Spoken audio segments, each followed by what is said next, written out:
Spring, 1944. Camp Polzeath, Cornwall. The flower-coating Obermaat. Karl Weber's hands felt familiar, but nothing else did. 24 hours earlier, he'd been chief cook aboard U-953, preparing Eintopf stew for 43 submarine crewmen in a galley the size of a wardrobe. Now he stood before Major William Harrington, commandant of this coastal prisoner camp, trying to comprehend the impossible. "You want me to cook? For the British?" Weber's English, learned during pre-war merchant marine service, emerged stiffly. "Not just for us," Major Harrington clarified, consulting a clipboard. "For everyone. Your fellow prisoners and my personnel. 200 men, give or take." The German's weathered face registered disbelief. Nazi training films had prepared him for interrogation, perhaps torture. Not this request to continue his military function, feeding men, but now including the enemy. It contradicted everything the Kriegsmarine had told him about British captivity. "This is a test?" Weber asked cautiously. Major Harrington smiled tightly. "This is pragmatism, Obermaat. Your U-boat fleet lost 41 submarines in the past 3 months. That's delivered us 17 trained military cooks among the survivors. Meanwhile, I've lost kitchen staff to the Normandy build-up. I need cooks. You are cooks. Mathematics, not politics." Across Britain that spring, 11,143 German naval prisoners arrived from the collapsing U-boat campaign. The British, facing their 5th year of strict rationing, now confronted the paradox of feeding their enemies while their own civilians measured weekly allowances by the ounce.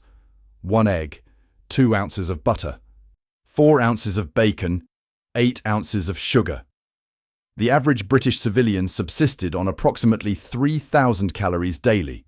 Sustainable, but austere. The War Office's solution emerged from necessity rather than compassion.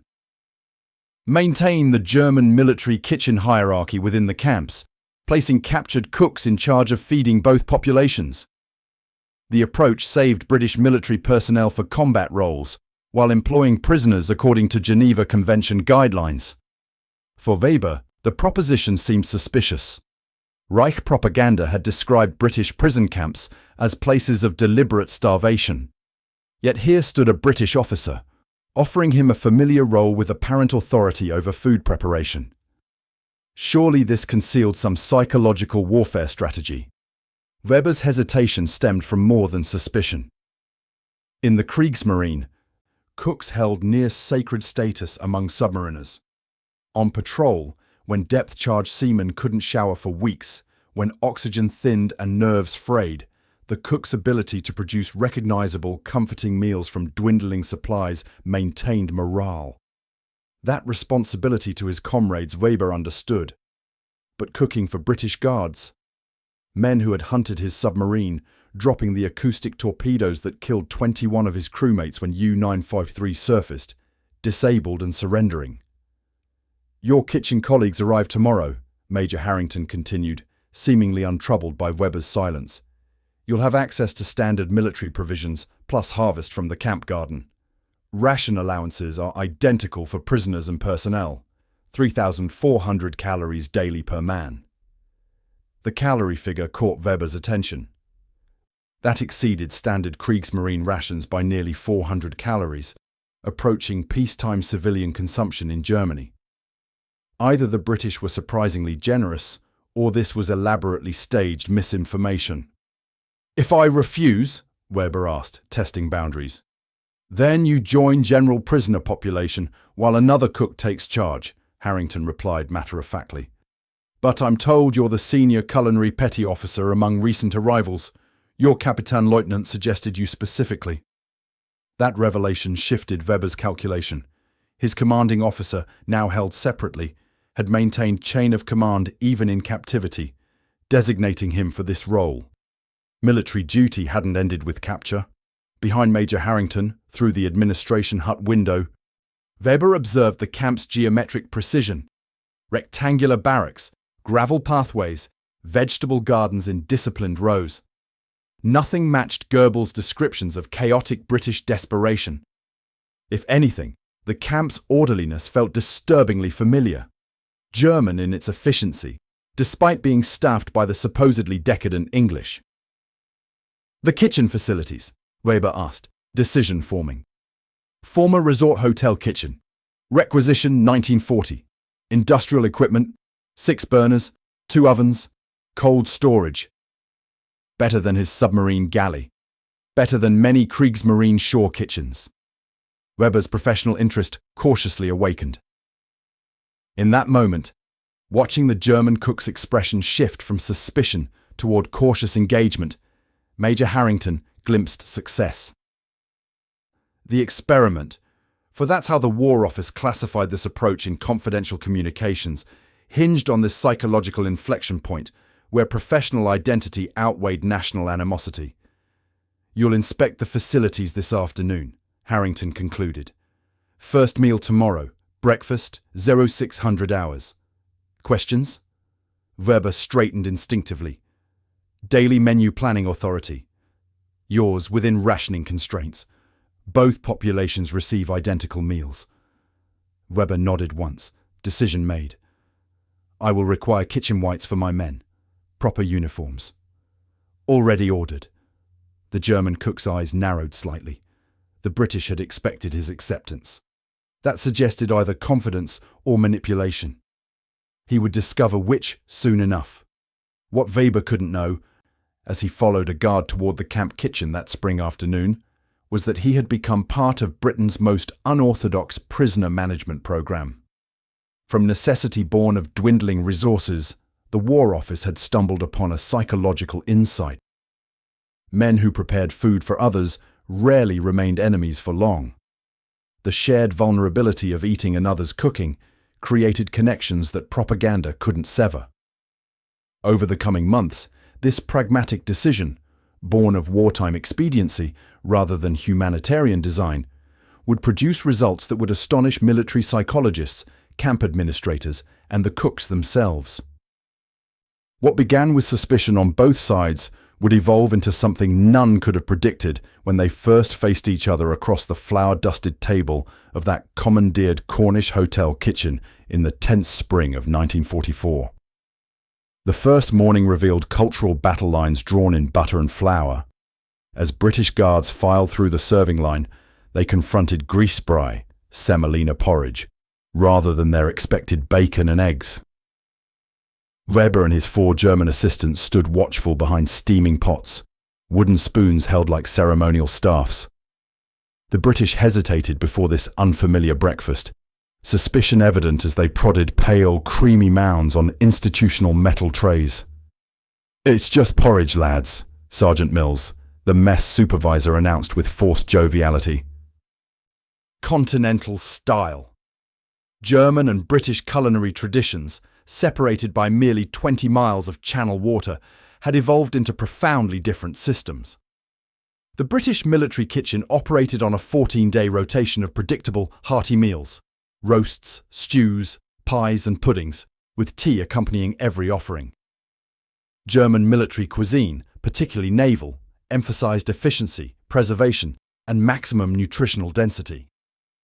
Weber's Kriegsmarine training included precise calculations of vitamin retention during cooking and protein-to-carbohydrate ratios that would have impressed nutritional scientists.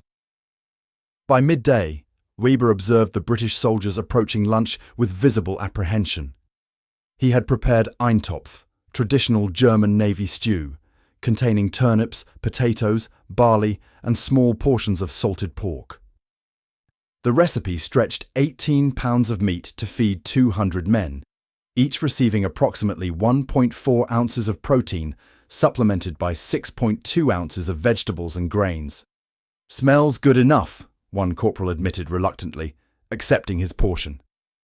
"Needs brown sauce," another complained, reaching for the distinctly British condiment Weber had been mystified to find stockpiled like ammunition. Meanwhile, in the adjacent dining section, German prisoners consumed their familiar meal with complicated emotions: comfort at the taste of home delivered by their own cooks, confusion at receiving this standard in captivity, suspicion about British motives. Many had arrived expecting the 1,500-calorie starvation rations described in propaganda briefings. Instead, They received meals matching British military standards, 3,400 daily calories, including 4 ounces of meat protein, 8 ounces of bread, 8 ounces of potatoes, 4 ounces of vegetables, 2 ounces of cheese, and surprising luxuries like 2 ounces of butter and 1 ounce of jam daily. "They eat like this regularly?" Weber asked Sergeant Mills during a brief lull, gesturing toward the British personnel. "Close enough," Mills confirmed, "though we'd normally have pudding with lunch." Weber nodded thoughtfully. "Tomorrow, then, we will prepare rota grütze." Translation difficulties created unexpected challenges. When Weber requested pudding powder for dessert, British quartermasters provided suet pudding ingredients, creating confusion when German cooks attempted to prepare what they called pudding pulver, more similar to custard. The German request for Essig, vinegar, was misheard as a request for eggs. Most problematically, when preparing sauerbraten, Weber's request for sour liquid for meat preparation resulted in the delivery of spoiled milk rather than vinegar marinade. By the second week, a peculiar linguistic hybrid developed in the kitchen, a pidgin culinary language.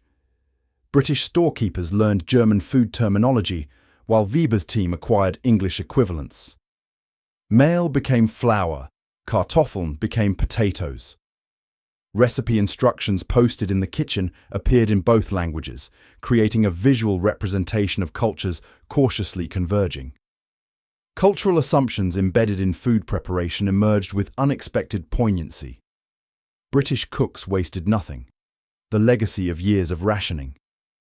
German naval cooks displayed similar conservation instincts but different techniques.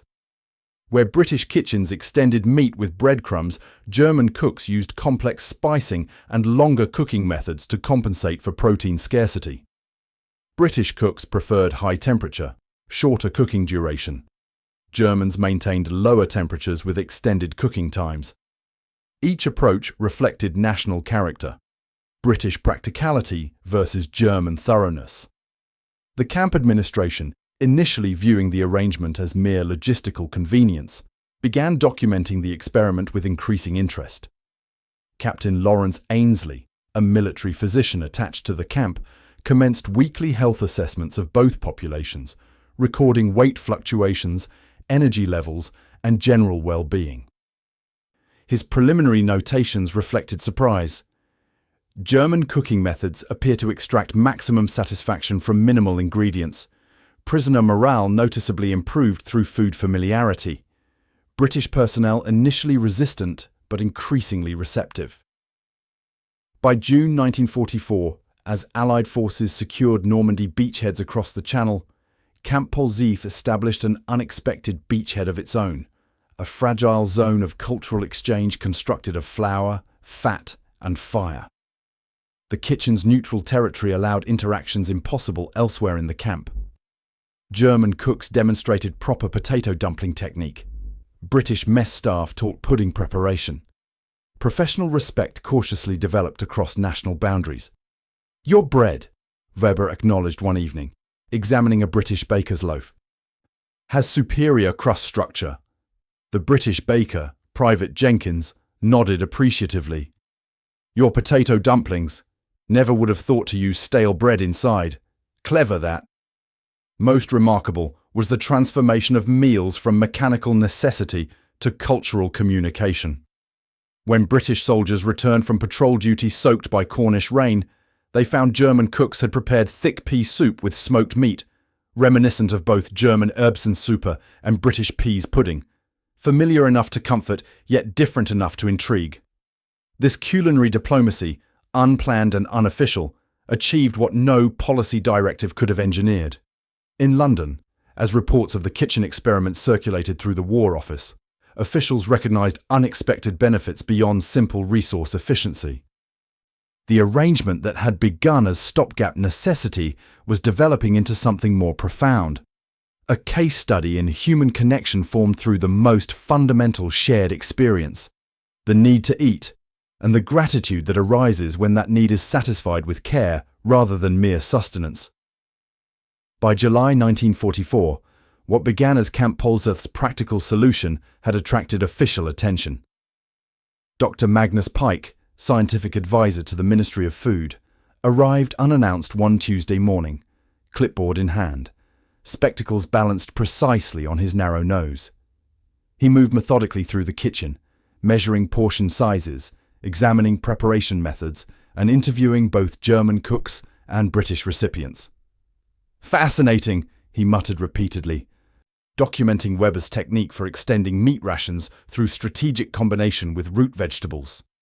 "You're achieving 18% greater caloric efficiency than standard British Army methods." The British War Office, facing the logistical nightmare of feeding not only their military and civilian populations, but an ever-growing number of Axis prisoners, recognized potential salvation in the Polzeath experiment. Their records revealed the stark mathematics of wartime feeding: 3,400 calories daily for active military personnel, 3,000 calories for civilians performing essential war work, 2,800 calories for average civilians. The German population in captivity, now exceeding 175,000 across Britain, represented a significant drain on stretched resources unless managed with maximum efficiency. Dr. Pike's subsequent report circulated through government offices. German naval culinary training emphasizes scientific approaches to nutrition and efficiency unrealized in our own services. Their methods for preserving vitamin content during cooking, particularly water-soluble B vitamins, exceed our current practices by measurable margins. Throughout August, official visitors from the War Office arrived weekly, observing the kitchen operations with increasing interest. They documented Weber's techniques: the precise 65 degrees Celsius water temperature for vegetable preparation that maximized nutrient retention, the careful rendering of fat trimmings for subsequent use, the mathematical precision in portioning that eliminated waste while maintaining satisfaction. Most impressive to observers was the German cook's ability to transform limited ingredients into satisfying meals. When allocated only 40 pounds of beef for 200 men, a mere 3.2 ounces per person, Weber's team created Rinderrouladen, thin slices of meat rolled around mustard, pickle, and onion, then slow braised. The technique maximized surface area, creating the impression of larger portions through increased flavor intensity. British nutritionists calculated that perceived satisfaction exceeded actual protein content by approximately 40%. The Ministry of Food dispatched female home economists to study these techniques for potential civilian application. Marjorie Waldron, senior demonstration officer, spent 3 days documenting Weber's methods for potential incorporation into civilian guidance. "The German approach to stretching fat rations particularly deserves wider application," she noted. "Their technique of emulsifying limited fat with potato starch creates satisfactory mouthfeel while reducing actual consumption by 1/3. Camp Polzeath became a testing ground for broader implementation. In September, 5 additional German naval cooks transferred from other camps to document standardized procedures. Heinrich Müller, former chef on U-505, joined Weber's team, bringing additional techniques from his Atlantic service. His method for preserving cabbage with minimal salt through controlled fermentation, producing vitamin-rich sauerkraut, particularly impressed British observers accustomed to boiled cabbage's rapid nutrient degradation. Quantifiable benefits emerged beyond mere resource efficiency. Camp physician Captain Ainsley's weekly reports showed improved health metrics in both populations. Average weight increased 2.4 pounds among German prisoners, who arrived typically undernourished after submarine service. More surprisingly, British personnel showed 7% fewer sick bay visits for digestive complaints compared to similarly staffed installations. Something about the German preparation techniques, Ainsley hypothesized in his official correspondence, appears to increase digestibility, particularly regarding root vegetables and legumes. By October 1944, the War Office had gathered sufficient evidence to justify expanded implementation. Directive 157B authorized utilization of enemy culinary personnel in appropriate feeding operations across the POW camp system. 23 additional installations received German kitchen teams from the expanding pool of U-boat prisoners. The experimental phase had evolved into official policy. More revealing than official reports were informal observations. Lieutenant James Hawkins, intelligence officer responsible for monitoring prisoner communications, noted a significant transformation. Meal times have become notably less segregated. British guards increasingly choose seats among German prisoners rather than maintaining separation. Conversations during meals frequently involve recipe exchange, comparison of regional food traditions, and mutual complaints about rationing restrictions, shared experiences transcending military divisions. Beneath these pragmatic observations lay deeper psychological currents. German prisoners, expecting harsh treatment, found their expertise valued and implemented. British personnel, trained to view Germans as ideological enemies, discovered common humanity through shared appreciation for well-prepared food. The simple act of one group feeding another created reciprocal vulnerability, the eaters trusting the cooks not to harm them, the cooks entrusting their creations to potentially critical consumers. Weber himself underwent visible transformation. Initially stern and suspicious, he gradually displayed professional pride when British personnel requested seconds. By autumn, he consulted regularly with Sergeant Mills on menu planning, incorporating British preferences while maintaining German efficiency. The kitchen became a space where his military training retained value despite his army's retreating fortunes. Food differences occasionally highlighted persistent cultural divides. British personnel remained bewildered by Germans' preference for compressed fruit juice, Dicksaft, over fresh. Germans found British steam puddings inexplicably heavy. Yet these differences prompted curiosity rather than conflict, questions rather than criticism.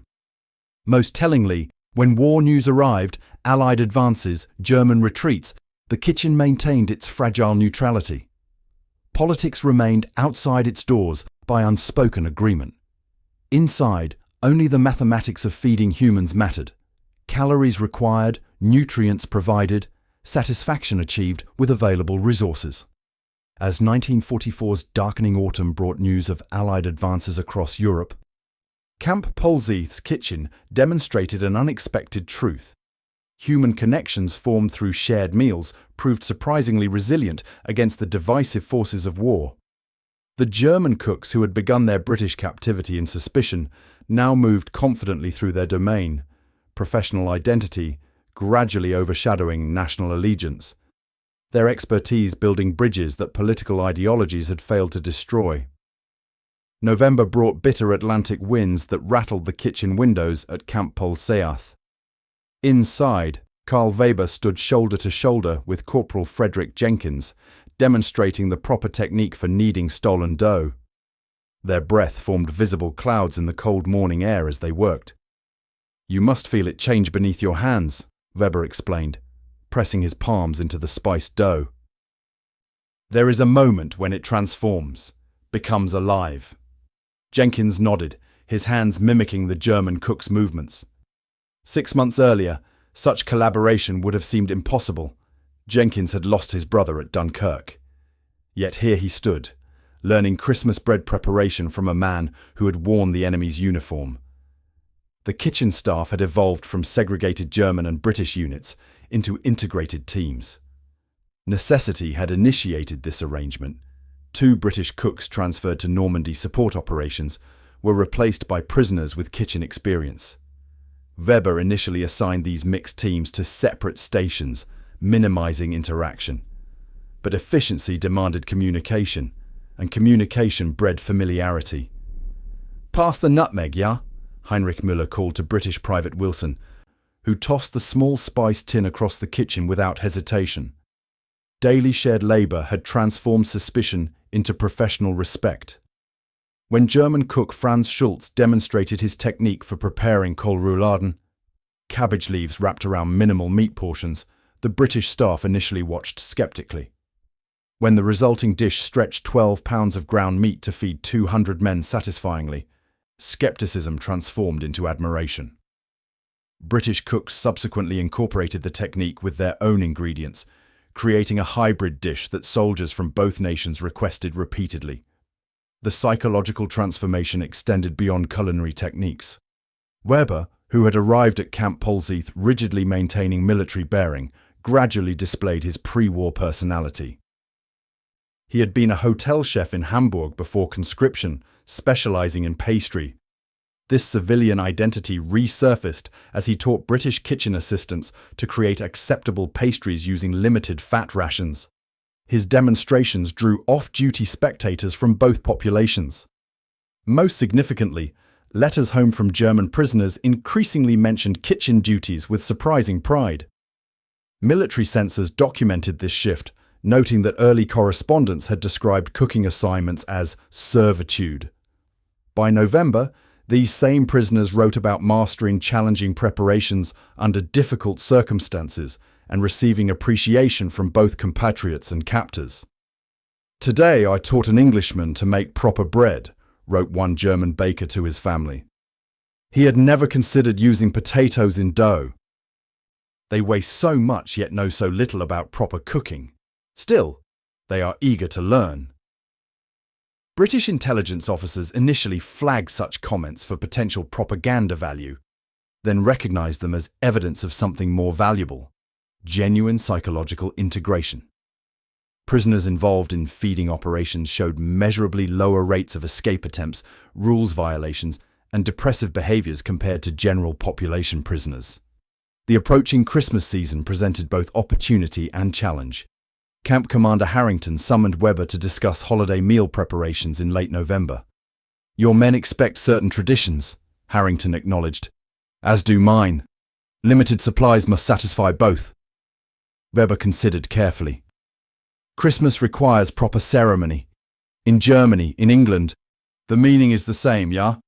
We will prepare one meal, satisfying both traditions." This pragmatic solution evolved into something more significant. Weber assembled a planning committee, including 3 German and 3 British cooks. Their discussions transcended mere menu planning, becoming cultural exchange as each described childhood Christmas memories centered around food traditions. The resulting menu represented neither purely German nor British traditions, but a thoughtful integration. Roast goose, though only 3.5 ounces per person, supplemented with bread stuffing.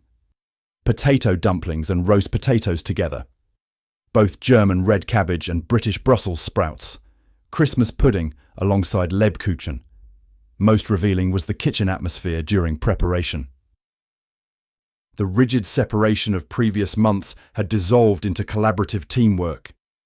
British guards assigned to kitchen security often found themselves drafted into food preparation. Their rifles leaned against walls while they stirred sauces or peeled potatoes alongside prisoners. Military hierarchy remained officially intact, but kitchen work created temporary equality based on skill rather than rank or nationality. On Christmas Eve, Weber supervised final preparations with uncharacteristic emotion evident in his voice. "We are all far from home," he told his assembled kitchen staff, Germans and British standing together. "But tomorrow, we create home through our work." Christmas Day 1944 brought the experiment's most visible success. The mess hall, decorated with paper chains and evergreen boughs, filled with both populations dining together rather than in staggered shifts. The carefully planned meal represented weeks of collaborative planning and preparation. British officer Jonathan Price documented the scene in his official report. Boundaries between prisoner and guard notably diminished. Conversations predominantly concerned food memories, civilian occupations, and family descriptions rather than military matters. A visiting colonel from Southern Command observed with evident surprise as a German petty officer explained proper Stollen slicing technique to British personnel, who listened attentively. "Remarkable," the colonel commented to Commander Harrington. "If you'd described this scene 6 months ago, I'd have questioned your judgment." Harrington's response summarized the transformation. "Food speaks when words fail, sir. These men couldn't discuss politics or war without conflict, but they can discuss proper potato preparation for hours without rancor. Shared meals have accomplished what regulations couldn't." The Christmas celebration's success generated further official interest. Lieutenant Richards from Psychological Warfare Executive attended the following week, interviewing participants from both populations. His classified report highlighted unexpected findings. German prisoners involved in food preparation display significantly reduced adherence to Nazi ideological positions compared to control groups. Their letters home emphasized shared humanity with British personnel rather than political or military distinctions. More telling than official observations were small daily interactions. When British cook James Thornton received news of his brother's death in action, German cooks quietly prepared his favourite pudding. When Weber's hometown of Hamburg suffered heavy bombing, British staff ensured he received extra wireless time to await news of his family. As 1945 began, with Allied forces advancing across Europe and Germany's defeat increasingly certain, Camp Polzeath's kitchen demonstrated an unexpected truth. Enemies who prepare food for each other struggle to maintain enmity. The shared vulnerability of feeding and being fed had accomplished what no propaganda campaign could, revealing common humanity beneath uniform insignia. The German cooks who had arrived as suspicious prisoners had become, in their circumscribed domain, respected professionals. The British who had viewed them initially as enemy combatants now saw them as skilled colleagues. This transformation, multiplied across dozens of camps implementing similar programs, represented victory not through force but through flour, fat and fire, the universal elements of human sustenance. February 1945 brought heavy snow to Britain and radical expansion of the kitchen integration program. Major General Archibald Beaumont Ross, Director of Prisoner of War Operations, arrived at Camp Polzeath during a blizzard, his staff car barely navigating the icy coastal roads. His presence signaled the War Office's full endorsement of what had begun as improvisation. "Your experiment has proven itself," he informed Commander Harrington, reviewing statistical summaries in the administration office while shaking snow from his coat. "We're implementing similar protocols at 74 installations housing German prisoners across Britain. By winter 1945, Britain held 402,200 German prisoners in facilities ranging from purpose-built camps to requisitioned country estates. Each required feeding within strict rationing parameters, a logistical challenge straining military resources. The Polzeath model offered compelling efficiency. Documented reports showed 23% reduction in food waste, 17% improvement in nutritional delivery within existing rations, and 34% decrease in personnel requirements compared to segregated kitchen operations. Implementation revealed regional variations across Britain's POW infrastructure. Camp Featherstone in Yorkshire adapted the model to incorporate German prisoners into coal mining operations, with integrated kitchens preparing specialised high-calorie meals for miners of both nationalities working 1,800 feet underground. Camp Deverill in Scotland modified the approach to address the fishing fleet's needs, with German naval cooks preparing meals aboard vessels during extended North Sea expeditions. Camp Grimsby established the largest integrated operation, with 32 German cooks feeding 3,400 prisoners and 450 British personnel daily using primarily local agricultural products. Not every implementation succeeded smoothly. Camp Aldershot's attempt faced resistance from British NCOs who refused to eat jerry food. Camp Fenwick abandoned integration after discovering several hardcore Nazi prisoners deliberately sabotaging meal preparations. Yet these failures remained exceptions. By April 1945, 85% of Britain's POW camps employed some variation of the integrated kitchen model, with 12,150 German prisoners working in food preparation roles previously occupied by British personnel. The War Office meticulously documented the programme's measurable benefits. Medical officers across the camp system reported consistent findings: 14% reduction in dysentery cases, 22% decrease in general digestive complaints, an average weight gain of 3.7 pounds among previously undernourished prisoners within 6 weeks of improved feeding protocols. German recipes maximizing nutritional extraction from limited ingredients proved particularly valuable as Britain entered its sixth year of rigorous rationing. Field Marshal Bernard Montgomery, visiting a POW camp near Dover, observed integrated kitchen operations with characteristic bluntness. Sensible application of resources. Germans know food science, not just food preparation. Their efficiency with minimal supplies reflects their entire military approach. Maximize results from limited resources. The program evolved beyond mere resource management as British authorities recognized broader benefits. Camp Ipswich implemented a formal culinary training exchange, with German bakers teaching British personnel traditional bread-making techniques, while British cooks demonstrated traditional pudding preparation. Camp Eastbourne established experimental agricultural operations, where German and British personnel collaborated on intensive garden production using Germanic techniques unfamiliar in Britain, particularly raised bed systems and companion planting methods. Agriculture kitchen integration emerged as particularly successful. German prisoners familiar with intensive farming methods achieved remarkable productivity from camp garden allotments. Camp Herefordshire's kitchen garden, managed primarily by prisoners from rural Bavaria, produced 14,000 pounds of vegetables during the 1944-1945 growing season from just 2.3 acres, 42% higher yield than comparable British agricultural operations.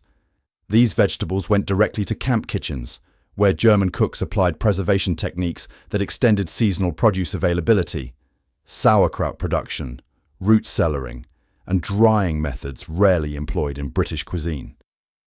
Canadian and American authorities sent observers to study the British approach. Lieutenant William Harrison, from Canadian Prisoner Operations, spent 3 weeks touring integrated facilities, documenting differences from North American practices. His report highlighted the psychological benefits. British integrated kitchens create natural spaces for reduced hostility. Our segregated approach maintains enemy distinction. Theirs dissolves it through shared daily labor. The contrast with American prisoner management proved striking. US camps emphasized abundant food as demonstration of American production capacity, the psychological impact of plenty, while British camps emphasized shared food preparation as demonstration of common humanity, the psychological impact of collaboration. Both approaches yielded reduced prisoner resistance, but through fundamentally different mechanisms. Most revealing were the informal consequences of integrated operations. Werner Schroeder, former U-boat radio man working in Camp Dorset's kitchen, composed a handwritten cookbook titled Cooking with What You Have, containing recipes developed during captivity. British kitchen supervisor George Matthews added English translations, and camp administrators authorized mimeographed copies for both prisoner and guard populations.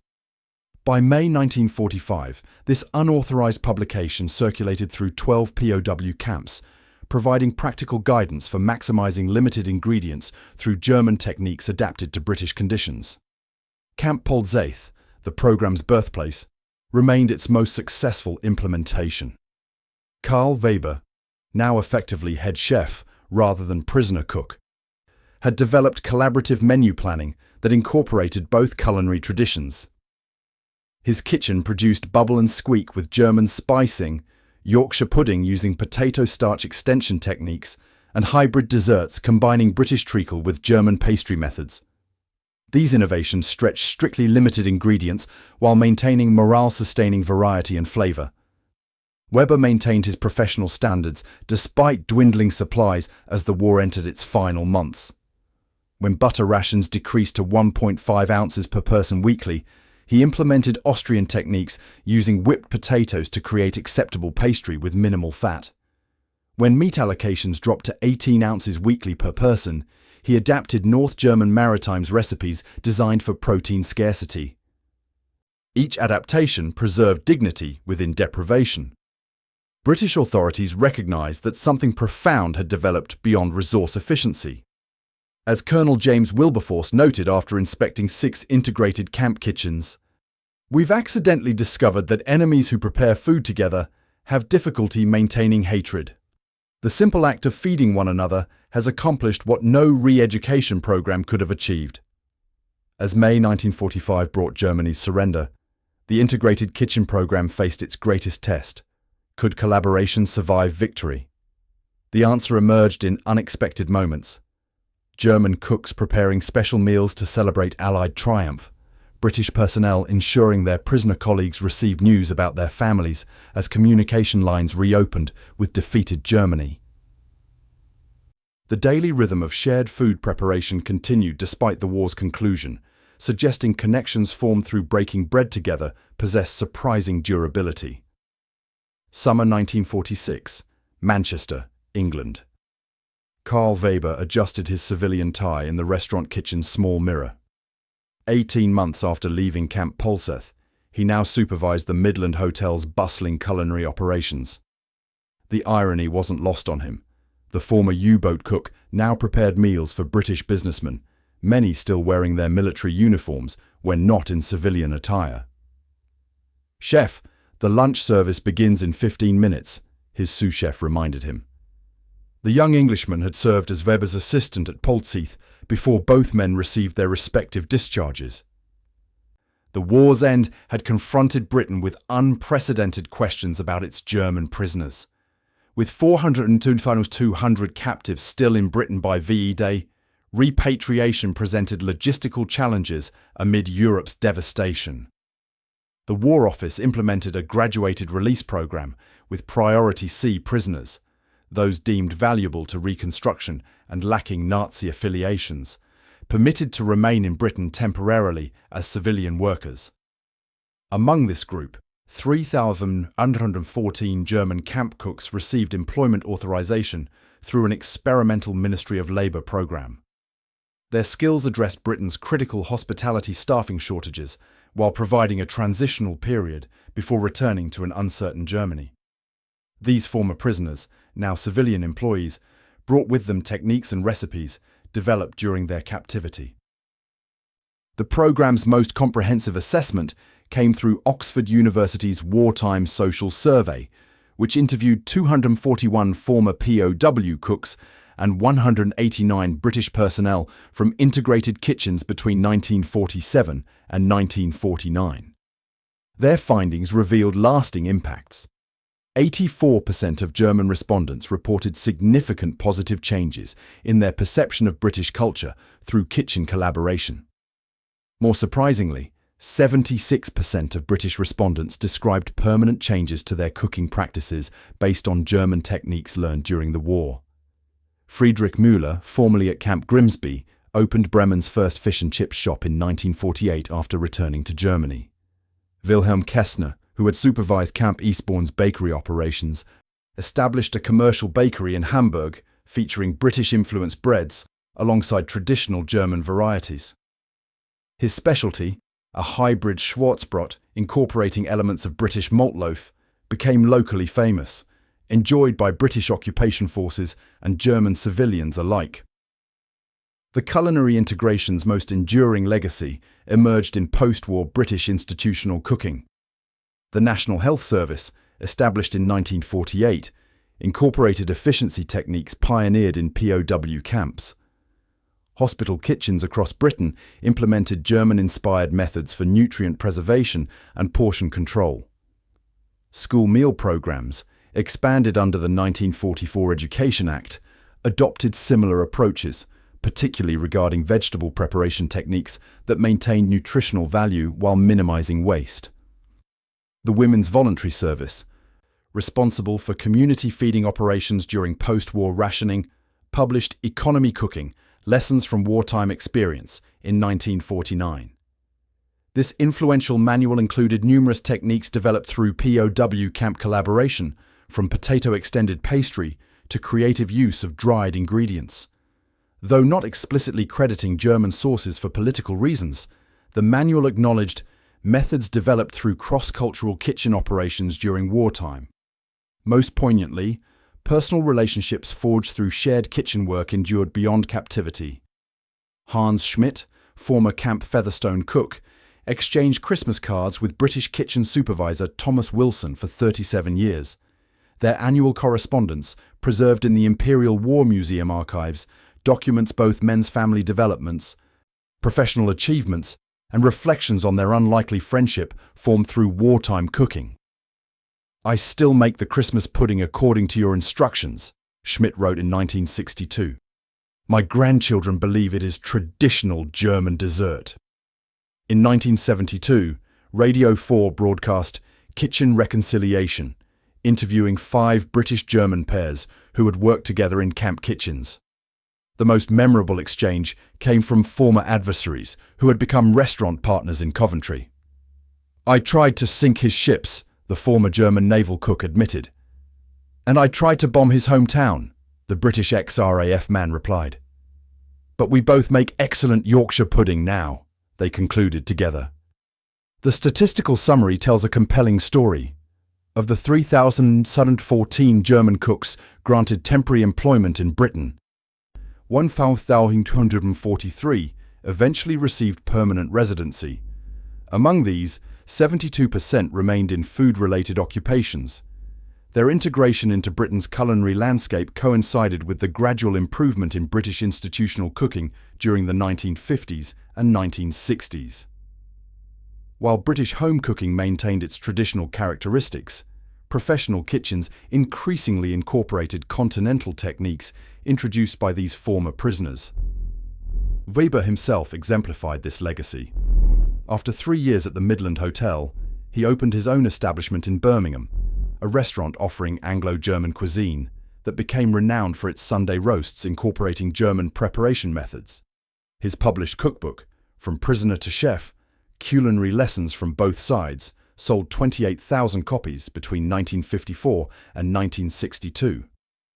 When interviewed by the Birmingham Post in 1975, Weber reflected on his journey. "They asked us to feed everyone, enemies and friends alike.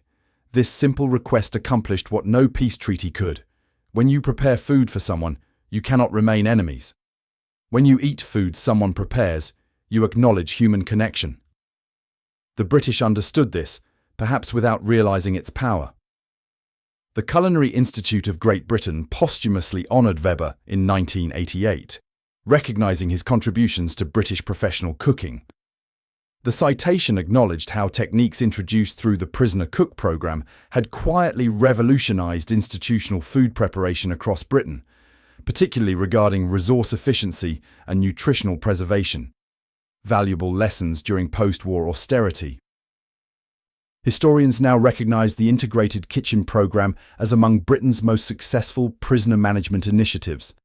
Unlike formal denazification efforts, which often generated resistance, the simple act of collaborative cooking created natural opportunities for ideological barriers to dissolve. Military historian Malcolm Thompson observed in his 1990 analysis, "Britain's greatest victory may have been won not on battlefields, but in camp kitchens, where enemies became colleagues through the universal language of food." The program's philosophical significance extends beyond its historical moment.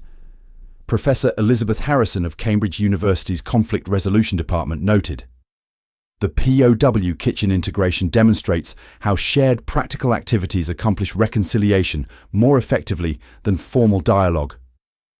When former enemies work together on immediate, tangible goals, feeding hungry people, ideological differences become secondary to human connection."